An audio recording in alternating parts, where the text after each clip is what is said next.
Terima kasih untuk anda yang masih lagi setia bersama dengan kami di IKIM Inspirasi Inforia Islami, dan kita kembali pada pendengar setiap hari Jumaat menerusi segmen Bijak Wang, dan kita ke udara secara langsung di talian bersama dengan tetamu kita Tuan Samsudin Kadir, seorang perunding keuangan. Assalamualaikum Tuan Samsudin. Waalaikumsalam warahmatullahi wabarakatuh. Baik, terima kasih bersama petang ni. Ya. Okey, tajuk kita setiap Jumaat minggu pertama setiap bulan kita akan bincang tentang harta pusaka ataupun faraid, sebab terlalu banyak isu berkenaan dengan harta buku sampai dah berbilion kan. Jadi tajuk ini kita bawakan saban minggu pertama Jumaat setiap bulan menerusi segmen Bijak Wang. Okey, hari ini kita nak bincang tentang hak faraid, titik bertindih, suami atau isteri semati. Jadi apakah gambaran tentang tajuk kita petang ni? Silakan. Okay, bismillahirrahmanirrahim. Ya Allah, ya Tuhanku, ajarilah aku karya yang aku masih jahil dan berilah aku ingat semula karya yang aku sudah lupa. Ya Allah, ya Tuhanku, tolong pemudahkan semua urusan kerjaku. Tolong rombak mana-mana simpul pada lidahku supaya orang lain dapat memahami kata-kataku. Bakal-bakal ahli syurga yang dirahmati Allah, lagi disayangi Nabi, tuan guru, puan guru, jutawan yang dermawan, hartawan yang budiman, dan semua sepupu yang dirahmati Allah, lagi disayangi Nabi. Assalamualaikum warahmatullahi wabarakatuh. Pertama-tamanya sama-sama kita membaca doa, kerana membaca doa itu adalah untuk mengawal apa yang kita tidak boleh kawal. Seperti mana DJ Siti sebut sebentar tadi, harta pun dah berpuluh bilion dah dibekukan. Jadi dengan baca doa, mudah-mudahan harta kita, harta mak ayah kita, harta keluarga kita dapat diwarisi kepada ahli keluarga secepat yang boleh selepas berlakunya kematian. Jadi sama-sama kita baca doa, insyaAllah. Bismillahirrahmanirrahim. Alhamdulillahirrabbilalamin. Allahumma salli ala Muhammad wa ala ali Muhammad. Ya Allah, Tuhan kami, kurniakanlah kepada kami dengan kefahaman para Nabi, hafalan para Rasul, ilham para malaikat yang hampir denganmu. Wahai Allah yang maha pembuka lagi maha tahu, bukalah hati kami seperti orang yang arif lagi bijaksana. Ya Allah, Tuhan kami, perkenankanlah segala doa kami ini. Amin ya Rabbal Alamin. Jadi sidang pendengar penonton yang dirahmati Allah, lagi disayangi Nabi, hari ini insyaAllah blog minggu pertama setiap bulan kita tentang faraid. Jadi minggu ni kita pilih tentang faraid untuk bahagian suami ataupun isteri, si mati. Maknanya kalau yang mati itu suami, berapa bahagian isterinya, dan jika yang mati itu isteri, berapa bahagian suaminya. Jadi cara asasnya faraid ni, rukun faraid ada 3. Pertama, mesti ada orang mati. Kalau tak ada orang mati, macam mana nak bagi harta? Kedua, dia mesti ada harta. Kalau dia mati tapi tak ada harta, tak adalah faraidnya. Nak faraid apa? Iya. Dan yang ada harta, dan yang 3, dia mesti ada waris. Kalau dia mati, dia ada harta, tak ada waris, harta dia akan pergi ke Baitul Mal. Okey, jadi dalam kes tadi, isteri, kalau suami dia mati dan suaminya, iaitu si mati ni, ada anak yang masih hidup, tak kira dengan perkahwinan mana, tapi anak yang sah lah. Masih ada anak, maka isteri, tak kira isteri baru ke, isteri lama yang masih bergelar isteri ataupun dalam edah, berhak kepada 1/8. Jika si mati ada anak. Jika si mati tak ada anak, kita ni dah ada anak, lepas tu kita berkahwin dengan dia, dengan suami lah, tapi suami tak pernah ada anak. Jika suami tu tak ada anak, nanti apabila suami mati, 1/4 harta dia, keseluruhan harta dia, tak kira harta yang mak ayah dia bagi kat dia ke, hak milik kita. Itu untuk isteri. Kalau untuk suami pula, kalau isterinya meninggal, kena tengok isteri dia tu ada anak tak, anak kandung, tak kira dengan perkahwinan mana pun. Kalau jika si isterinya ada anak kandung, maka suami akan dapat 1/4. Kalau si isteri dia tidak ada anak masa kematian isteri itu, maka isteri itu, suami dia akan dapat 1/2. Jadi itulah secara asasnya, suami ni bahagian dia, kalau isteri meninggal, dia akan dapat 1/4 ataupun 1/2. Manakala bahagian isteri pula, kalau suami meninggal, sama ada 1/4 ataupun 1/8. Cuma isteri nak kena jaga lagi. Kalau 1/8 tu mungkin nak dibahagi lagi. Kalau ada madu, ya. Wallahu a'lam. Saya. Itu gambaran untuk tajuk kita. Jadi kalau ada soalan, tentu ada soalan kan daripada pendengar. Jadi kalau ada, boleh hantarkan ke dua platform yang kami sediakan. Yang pertama di Facebook rasmi kami di IKIM FM. Boleh tinggalkan soalan di ruangan komen di situ. Dan yang kedua boleh hantar menerusi WhatsApp konti Radio IKIM, nombornya 01129004. Okey, biasanya apa permasalahan tentang pembagian harta yang akan didapat oleh suami ataupun isteri ni, Tuan SK? Okey, yang biasa yang akan jadi kelirunya harta yang mana ni? Harta yang dimiliki lepas kahwin ke atau sebelum kahwin? Sebab ada yang perempuan ada kes, dia berkahwin, maksudnya kedua-duanya tak dikurniakan anak lah. Jadi apabila suami dia mati, adik-beradik suami dia hanya kata kat dia, awak hanya berhak harta lepas kahwin je. Yang ni rumah awak duduk, suami awak beli sebelum kahwin. Yang beli lepas kahwin kereta tu satu. Satu kereta tu yang awak berhak, lain awak tak berhak. Jadi dia pula pergi sign tanda tangan. Itu kurang sekedik lah. Sebenarnya dia berhak ke semuanya. Tapi dalam jumlahnya 1/4. Banyak tu 25%. Jadi dia bagi tahu saya pun lepas dah orang kata gandum dah jadi roti canai dah. Nasi dah jadi bubur baru bagi tahu kan. Itu tak boleh lah. Susah. Boleh lah dia untuk ni, tapi dia sebab dia dah tantangan melepaskan. Okey. Dia apabila berlaku kematian, jangan simply tantangan apa-apa dokumen yang dibawa oleh waris si mati. Kalau kita tak faham, jangan. Sebab ada orang yang kita sign ni yang dah tak boleh nak undur balik dah. Okey, soalan daripada pendengar kita di WhatsApp konti. Suami saya anak angkat, bapa asal tidak dapat dikesan. Adik-beradik kandung lelaki dan perempuan tidak rapat dan ada yang tak dapat dikesan. Saya sebagai isteri pun tak pernah jumpa mereka semua. Sekiranya suami saya meninggal, adakah bapa angkat dan adik-beradik suami, saudara mara, boleh menuntut hartanya? Sekiranya hibah atau wasiat tak dibuat, kami hanya memiliki anak perempuan sahaja. Daripada Oni Zack yang bertanya. Okey, soalan bagus.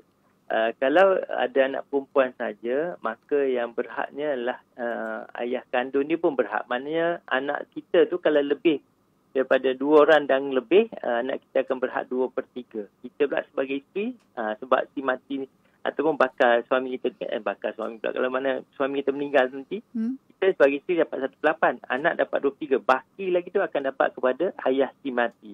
Jika ayah dia tak dapat dikesan, bahagian tu akan dipegang oleh amanah raya lah. Dia panggil waris hilang. Tapi sebolehnya masa hidup ni better kita cari, sebab dia nanti menyusahkan. Takut-takut kita makan hak harta orang lain. Nanti menanggung dosa. Wallahualam. Okey, kalau tak tahu, makan harta orang lain tak tahu? Tak tahu. Kita cuba, masa hidup kita cuba cari, nak tahu bilangan dia, jantina dia. Jadi kita akan tinggal di amanah raya. Dia panggil bahagian waris yang hilang lah. Kita tak tahu kan? Saya. Jadi kita... Okey. Ini yang kita risau, banyak orang dah tahu tapi buat-buat tak tahu. Itulah yang ada mata dia jadi buta sekarang hati pesaka. Sebab dia membutakan mata yang boleh selit. Tak nak bagi tahu. Sebenarnya yang keluarga dia duduk sebelah rumah je. Pergi mahkamah, tak tahulah. Memang rasa tahu saya tak kahwin lain. Sebab dia tahu adik-adik tinggi dia ada sebelah rumah. Ini banyak yang membutakan. Wallahualam. Saya. Okey, seterusnya... Jika suami meninggal dunia, dia ada wasiat tentang wang simpanannya setelah mati dah, maknanya meninggal. Adakah wasiat itu boleh dipakai atau wajib ikut faraid? Dia wasiat ni kena ingat, sebab ramai orang mungkin tak jelas. Wasiat ni untuk bukan waris. Anak paling bagus. Jadi kalau untuk waris ni, kalau ada waris tentang, terbatal lah. Tapi kalau wasiat tu nak bagi ke samsudin gadis, tu tak apa sebab bukan waris. Dia kalau bagi wasiat ni, tengok kalau untuk bagi kepada anak-anak, contoh pembagian tanah ni untuk anak sulung, rumah ni untuk anak bongsu, kalau ada waris yang tak setuju, dia terbatal bahagian tu. Okey, seterusnya Hidayat bertanya dari Kelang, Selangor. Rumah yang dibeli sebelum kahwin, kepada siapa hendak diwariskan? Kepada siapa dia, kalau beli sebelum kahwin pun tak ada masalah. Apabila kita meninggal, dia akan difaraidkan. Maknanya dia semuanya harta yang dibeli sebelum kahwin ni tidak boleh dituntut oleh pasangan sebagai harta secarian saja. Lain pada tu, apabila dapat kematian, dia jadi hak waris faraid. Waris faraid. Okey. Soalan kedua daripada Hidayat. Apakah kaedah membeli Membeli, ini soalan pasal emas. Okey, kita fokus pasal faraid je ya. Nanti kita bawa soalan tu. Ya, nanti kita bawa soalan tu nanti ke minggu lain ya. Okey, saya ada harta pusaka. Pendengar kita tolong ya, kalau boleh tulis nama dan dari mana. Nanti anda kata saya tak baca. Padahal tak tulis nama kan. Dia tak sedar soalan dia dah dibaca. Okey, saya ada harta pusaka. Ayah ya, ada harta pusaka. Sebab ayah dah meninggal, mak saya meninggal dulu. Jadi kami adik-beradik dapatlah mewarisi harta pusaka itu. Tapi sebelum harta dapat diuruskan, walaupun ayah sudah meninggal 12 tahun, adik lelaki saya pula yang meninggal. Tapi adik-beradik lelaki saya adalah isteri, dah ada macam ni. Tapi adik lelaki saya ada isteri dan anak. Okey, isteri adik lelaki saya dapat tak harta pusaka itu? Okey. Dia macam ni. Apabila ayah kita mati, dia jadi hak milik adik-beradik kita lah. Kalau contoh ayah kita dengan mak kita dah mati, adik-beradik. Tapi kalau kita menangguhkan, lengah-lengahkan lagi untuk pengagihan, contoh adik-beradik kita mati. Apabila mati, waris dia pula, iaitu anak dia, isteri dia. Kalau kita tunggu lama lagi, mak mentua dia, bapa mentua dia pun berhak. Jadi memang berhak macam tu. Tapi dia berhak bahagian anak adik-beradik kita yang masih itulah. Dipindahkan kepada sana. Ya. Saya. Baik, seterusnya soalan daripada pendengar kita yang bertanya saat ini. Okey. Kalau suami dah bercerai dengan isteri pertama, ada seirang anak lelaki. Ada seorang anak lelaki. Berapa hak isteri yang sedia ada?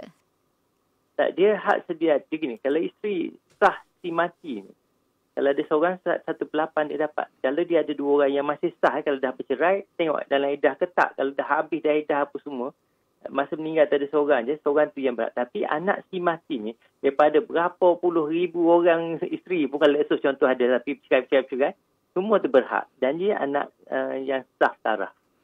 Mana perkahwinan tu sah lah. Dia tak ada masalah. Anak-anak semua berhak. Walaupun anak tu anak derhaka pun, dia tetap berhak ke atas harta ayahnya. Okey, Hairul bertanya, jika saya meninggal, saya mempunyai 2 orang isteri. Isteri pertama ada 6 orang anak, isteri kedua tiada anak. Macam mana dari segi pemberian faraidnya? Okey, faraid dia simple. Isteri pertama, isteri kedua akan berkongsi 1/8. 1/8 tu bagi 2? Bagi 2, jadi 1/16. Okey. Dia tak kira isteri tu ada banyak anak. Dia sebab kalau harta pusaka, dia tak tengok isteri tu ada anak tak. Si mati tu, macam kita. Kita lah sebagai suami. Sebab kita mati, kita ada anak daripada perkahwinan pertama, perkahwinan kedua tak ada. Jadi, dia rule dia simple. The moment si mati tu ada anak yang masih hidup, automatik isterinya akan dapat 1/8. Jika seorang, kalau ada 2, bagi 2. Kalau ada 3, bagi yang 1/8 tu. Maknanya 1/16, 1/24, 1/32 kalau ada 4. Maknanya kalau 100,000 tu patutnya isteri kalau ada seorang dapat 12,500. Sekarang ni sebab ada 2 dapat masing-masing RM6,250 lebih kurang. Wallahualam. Okey, seterusnya, apa beza wasiat dan hibah? Yang mana satu yang lebih baik antara wasiat dan hibah bagi memastikan harta kita tak terlepas kepada orang lain?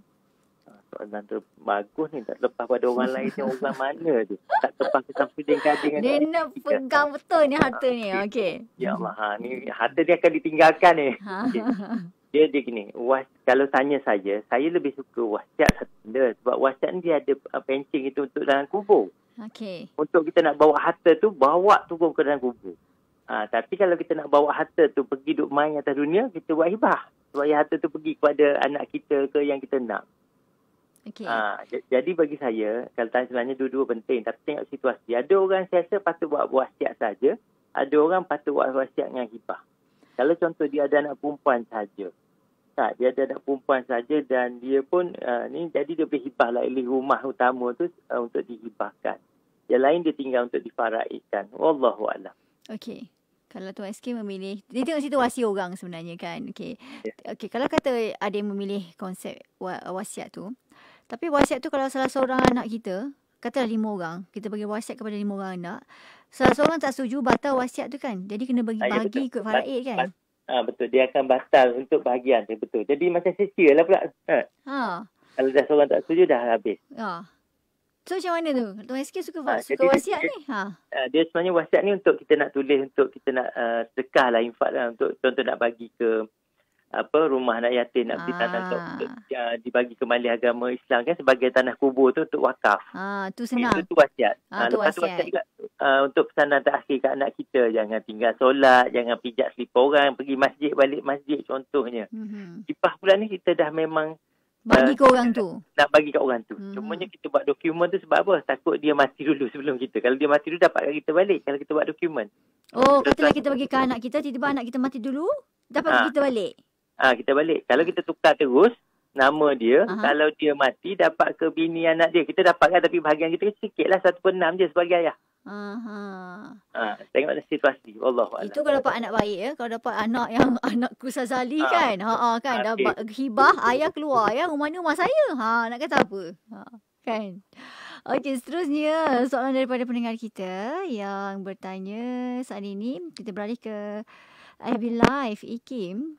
Soalan daripada Acah Harun. Okey. Suami ada meninggalkan wang KWSP dan membuat isteri sebagai penama.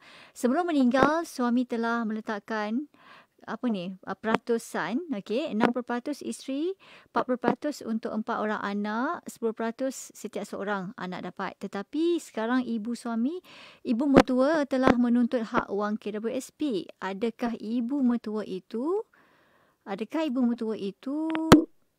boleh menuntut? Ya, dia sebenarnya kita tak berapa faham ni. Dia sebenarnya wasiat ni, penama ni dia pentadbir, bukan pemilik.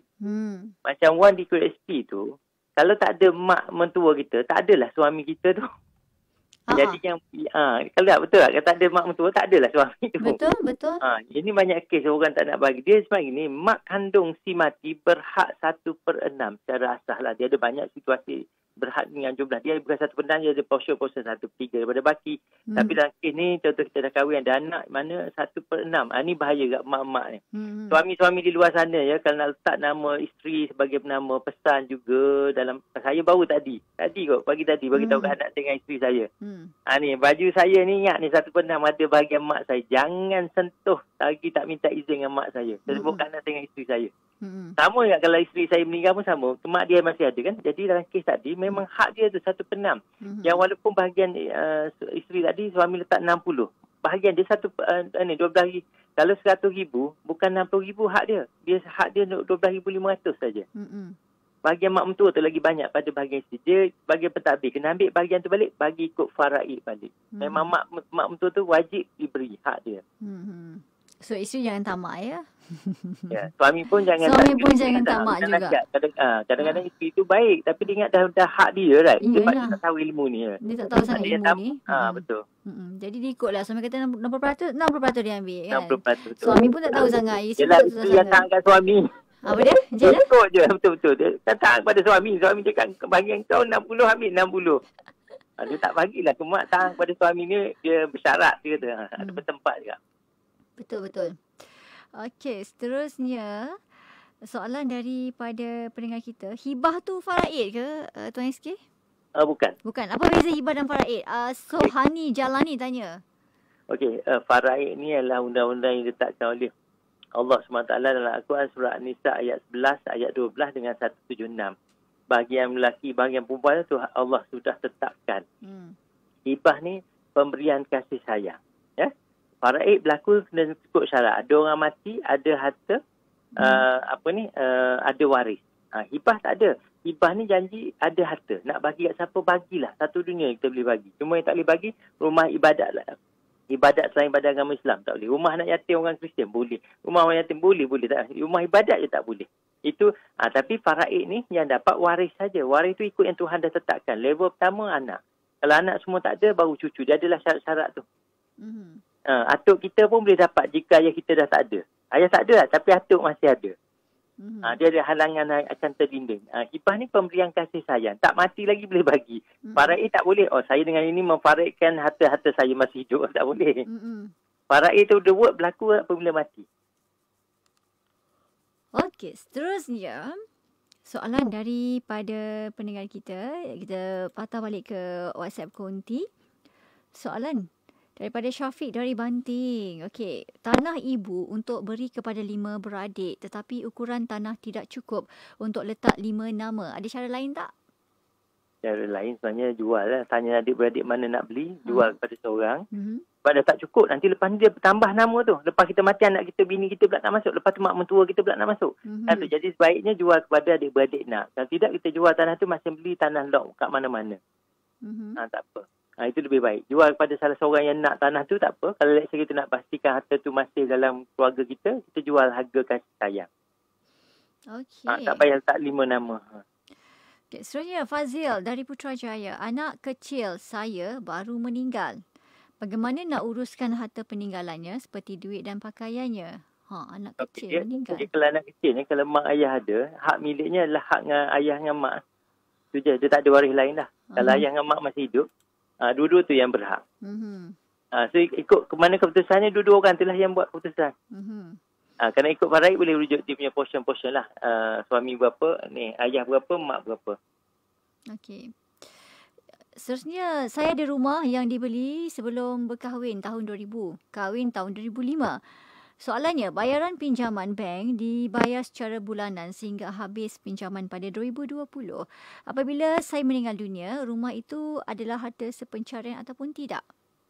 Dia bukan harta sepencarian, tapi suami berhak 1/4. Ada anak, dia tak sebut ada anak. Tak sebut pula. Kalau tak ada anak, suami berhak 1/2 daripada rumah tu. Setengah tu faraid lah. Kecuali kalau rumah tu diduduki, kalau suami ada ubah suai, dia boleh tuntut ke atas sepencarian sebab dia dah ubah suai rumah tu juga dan sebagainya. Jadi dia boleh tuntut sama ada setengah, kalau tak ada anak setengah. Kalau ada anak 1/4, 25% daripada nilai rumah tu. Atas nama faraid. Okey.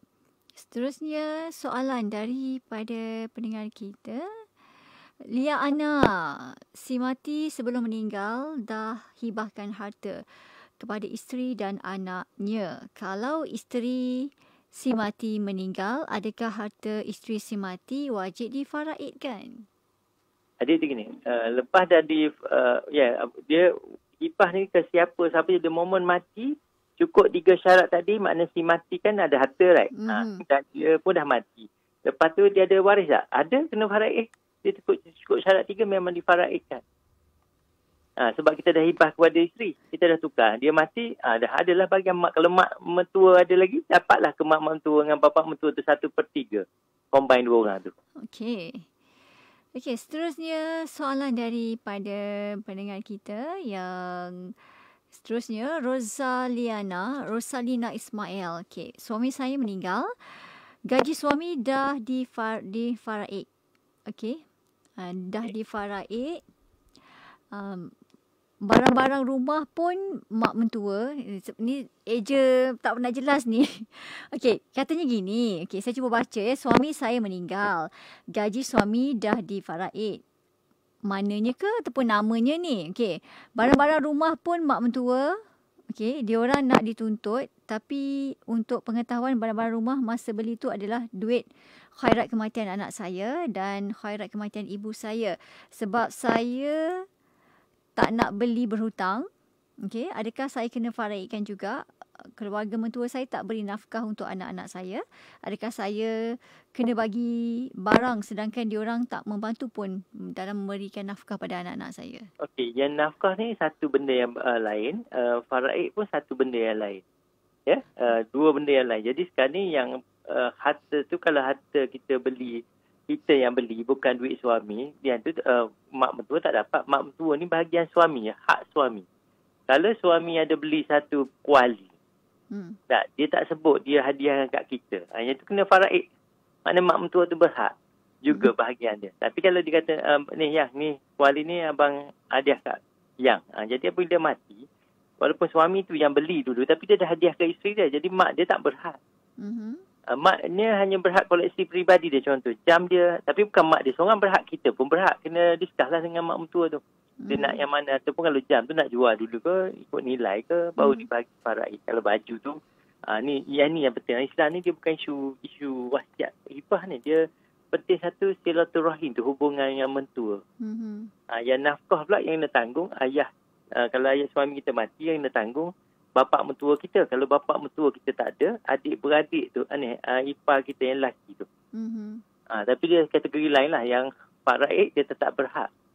Dia tak tanggung nafkah ke tanggung, faraid dia tetap berhak. Iaitu dia akan berdosa di atas nama nafkah lah. Wallahualam. Okey, seterusnya di WhatsApp kontinur dari Puchong. Kalau saya dan suami ada anak angkat lelaki 5 tahun. Okey, kami ada mengambil sejumlah takaful hibah untuk anak kami. Jika kami tiada, maksudnya meninggal lah. Adakah duit hibah itu boleh dituntut oleh ibu kandung anak kami? Ayah kandung tiada. Bagaimana jika suami itu berlaku, bagaimana jika situasi itu berlaku, anak kami masih di bawah umur 18 tahun? Boleh ke buat wasiat untuk letakkan pentadbir untuk duit hibah tersebut? Dan sebaik-baiknya, bagaimana kita nak uruskan harta pusaka ni, nak rujuk di mana sementara masih bernyawa? Okey, satu, kalau kita dah buat hibah kepada anak, minta kaful dan sebagainya, yang akan menguruskan duit anak tu sebab di bawah umur adalah pentadbir kepada anak. Biasanya pentadbir kepada anak difokus pada ayah kandung dia lah. Dan tengok mahkamah memutuskan macam mana kalau let's say ayah kandung dia tak ada. Okey, sebaiknya kalau macam kes ni, betternya buat wasiat dengan syarikat terasti dan letakkan syarikat terasti tu sebagai pentadbir utama. Jadi maknanya apabila mati, syarikat amanah tu akan menguruskan untuk bagi bulanan ke, hantar anak angkat ni masuk sekolah asrama ke yang dia tanggung setiap bulan. Mana kadang-kadang dia mengagihkan duit kita sehingga habislah. Okey, seterusnya, abang saya telah tukarkan nama arwah bapa kepada namanya dalam geran tanah dengan izin bapa. Tujuan abang nak urus tanah ketika itu kerana bapa sakit. Sekarang bapa telah tiada, abang cadang nak hibah kepada adik-beradik tapi belum laksanakan lagi. Jika takdirnya abang meninggal, adakah tanah itu jadi hak anaknya? Yelah, itulah apabila dah atas kertas. Sebab undang-undang Malaysia, dia akan tengok atas kertas tu nama siapa. Kalau abang tu meninggal, memang pergi ke anak dia dengan bini dia lah. Jadi sekarang kena buat sekarang lah. Buat sekarang. Jangan tunggu-tunggu dah. Kena buat masa hidup. Ataupun tak pun kena buat surat sumpah dulu yang qualified. Iaitu yang buktikan tanah tu bukan tanah abang. Cuma adalah diamanahkan oleh ayah. Jadi baru boleh ni. Kena ada surat tu. Kalau boleh, better selesaikan surat tu abang masih hidup lah. Sebab mati ni dia tak menunggu tua. Takut anytime boleh berlaku. Jadi better buat secepat yang boleh. Wallahualam.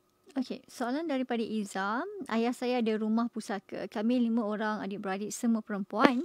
Saudara mara belah ayah boleh tuntut ke tidak atas harta tersebut? Siapa? Sorry, saya lepas. Iza. Okey. Ayah saya ada rumah pusaka. Kami 5 orang adik-beradik, semua perempuan. Saudara mara belah ayah boleh ke tidak tuntut ke atas rumah pusaka tersebut? Ya. Dia gini, kalau atuk ada lagi tak? Kalau atuk dah tak ada, memang iyalah. Dia yang boleh jadi stopper ni, adik-beradik tak dapat dalam 3 situasi lah. Pertama, ayah kandung kita masih ada. Kalau ayah kandung kita masih ada, kita mati, maknanya adik-beradik tak dapat. Sebab yang dia akan pergi ke ayahnya baki tu. Ataupun kalau adik-beradik ayah tak ada, kita ada anak lelaki ataupun cucu lelaki daripada keturunan lelaki.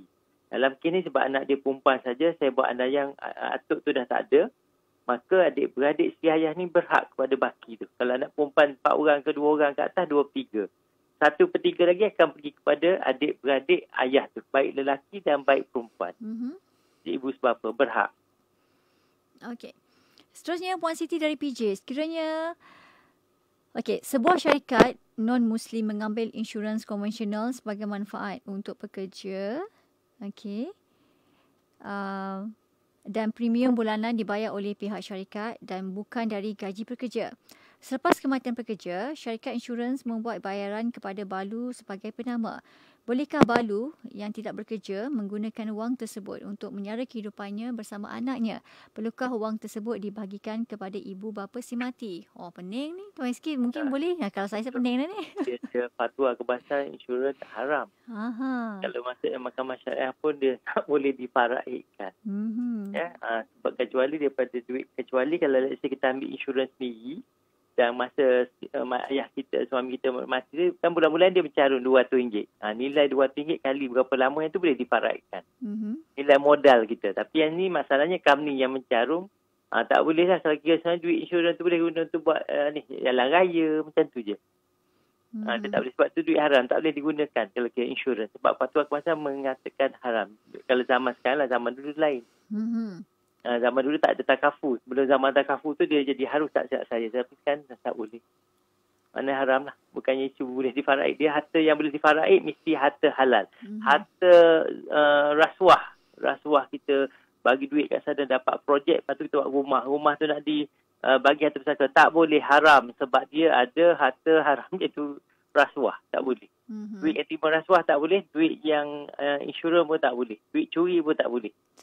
Duit benar loteri pun tak boleh difaraidkan. Wallahualam. Okey, seterusnya, bagaimana kalau kita ada hutang dengan mak atau ayah yang telah meninggal? Bagaimana kita nak menyelesaikan hutang tersebut? Bolehkah kita niatkan bayaran hutang tersebut kepada badan kebajikan atas nama mak ayah kita? Soalan daripada Puan Su, KL. Bagus soalan, sebab ramai orang berfikir macam tu ya. Sebenarnya tak boleh. Niat dia gini, selalu saya sebut, siput babi walaupun dia bertaubat macam mana pun dia tidak akan bertukar menjadi siput sedut yang halal dimakan. Jadi apabila kita Betul. Jadi ayah kita berhutang ayah kita ni, dia apabila dia mati kena cari waris dia. Salah seorang warisnya adalah kita. So kita akan dapat juga balik sikit pada hutang tu. Contoh hutang 10,000. Adik-beradik kita contoh 5 lelaki. Mak tak ada dah. Ayah kita mati. Atuk nenek pun tak ada dah semua. Yang tinggal kita je 5 beradik lelaki. So 5 beradik lelaki kalau kita hutang ayah kita 10,000, kalau kita dari segi faraid, orang berhak 2,000. Jadi maka 10,000 tu 2,000 tak payah bayar lah sebab bahagian kita. 8,000 kena bagi kat adik-beradik tu. 2,000. Bukan sedekah, tak boleh. Harta ni bukan harta ayah kita. Bukan harta amak albak. Ini harta Allah yang punya. Allah dah tetapkan mati. Kena. Kecuali kita minta halal daripada ayah kita masa dia hidup. The moment mati, hutang pun kena bayar kepada waris si mati. Wallahualam. Okey, seterusnya soalan daripada pendengar kita. Suami saya meninggal dan saya sudah buat sijil faraid. Pembahagian hanya pada saya dan ibu mentua sahaja. Saya dapat 3/12. Ibu dapat 4/12 dan Baitulmal dapat 5/12. Setelah dibahagikan, hutang arwah suami masih ada lagi. Boleh tak saya minta sedikit bahagian di Baitulmal untuk saya bayar hutang arwah? Saya Salma dari Shah Alam. Okey, soalannya bagus. Saya rasa sebenarnya dia daripada duit harta si mati, bayar hutang dulu, baru dibahagi dengan 3 tu bukan minta dengan Baitulmal, tak. Harta si mati ni boleh digunakan untuk serta hutang. Habis hutang tu baru bahagi 3 orang. Ya, kena bagi tahu kepada ni siapa yang mengurus ke mahkamah ke apa tu, hutang si mati dulu bayar. Lepas bayar tu baru kita bagi pada 3 orang. Wallahualam. Kan, ini bahagian kita ambil penuh, lepas tu kita minta dengan Baitulmal, ambil bahagian Baitulmal nak bayar hutang. Tak boleh. Tak betul. Tak boleh. Sebenarnya semua bahagian kena ni bayar hutang. Tapi sebenarnya sebelum ambil tu. Betul-betul. Baik, mungkin soalan yang terakhir yang kita sempat raikan pada petang ni. Soalan daripada pendengar kita. Okey, Fazli dari Utara. Mak ada tanah, nama mak dengan kakaknya. Kakak saya dah ada tanah lain, ayah mereka bagi. Cuma masa tu abang mereka letak nama kakak kerana mak masih kecil waktu tu. Jadi bila dah besar kakak nak juga tanah tu padahal bahagian lain dia dah ada. Macam mana tu? Ni kakak nak harta lebih ni. Dia gini, kalau dia dah dapat masa dia hidup lah, contoh dah dapat bahagian dia. Tapi ada lagi harta yang ditinggal tak dibahagi. Dia still dapat lagi. Dia faraid ni dia tak mengira. Tak mengira siapa dah dapat ke tak. Janji, kalau masih ditinggal dalam bentuk harta, dia akan difaraid sekali lagi. Contoh ayah kan sempat dah bagi ke anak sulung dah. Bahagian dia. Dah bagi. Anak adik-adik lain tak bagi lagi. Tiba-tiba ayah tu mati. Jadi apabila ayah tu mati, abang tu tetap dapat lagi faraid. Ya. Jadi macam kes kakak tadi pun, kalau saya ada harta lagi ditinggal atas nama ayah atau mak, dia masih berhak. Tapi kalau dia sebagai amanah, pemegang amanah baru tak boleh. Tak boleh ambil bahagian yang dipegang amanah. Baik. Okey, di hujung ni apa kesimpulan tentang tajuk kita Tuan SK? Hak faraid titik bertindih suami atau isteri si mati. Silakan. Okey, jadi tak kira kita sebagai ketua suami, ketua keluarga ke apa ke, dalam harta pusaka ni masing-masing berhak. Isteri ada hak dia, dia ada hak ke atas harta kita pun ada hak ke atas harta dia. Jadi waris-waris yang terlibat mohon menghormati, itulah bahagian mak tiri kita, jangan kacau. Bila sebut 1/4 tu seluruh harta dia termasuklah pen sebatang kat rumah tu. Bantal tidur suami kita tu pun hak. Kalau ayah kita tu ada mak tiri baru, walaupun kahwin sebulan baru, dia ada hak. Jangan kita kacau hak itu sebab dia akan jadi dosa jariah, iaitu dosa yang berkembang selagi mana waris berkembang. Kalau pergi ke Baitul Mal pun, orang Baitul Mal tu banyak memerlukan duit. Kalau kita tak agihkan, kita ambil bahagian Baitul Mal, itulah kita menanggung dosa. Ya? Jadi harta pusaka ni tuan, 3 benda yang kita jangan terlibat. 2 lah terutama. Rasuah jangan terlibat langsung.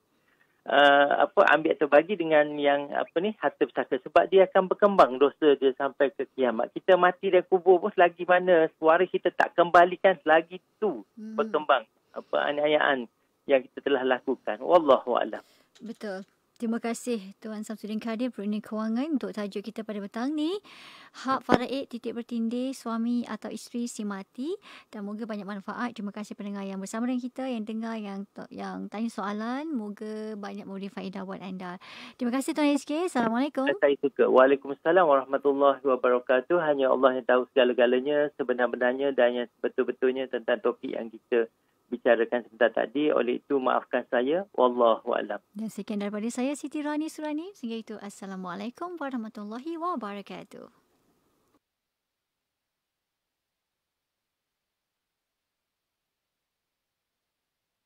Hello Tuan SK. Ya. Hari ni kita habis awal sebab nak bagi peluang pada orang nak standby ambil bajet. Okey. Okey. Assalamualaikum. Assalamualaikum warahmatullahi wabarakatuh. Sama.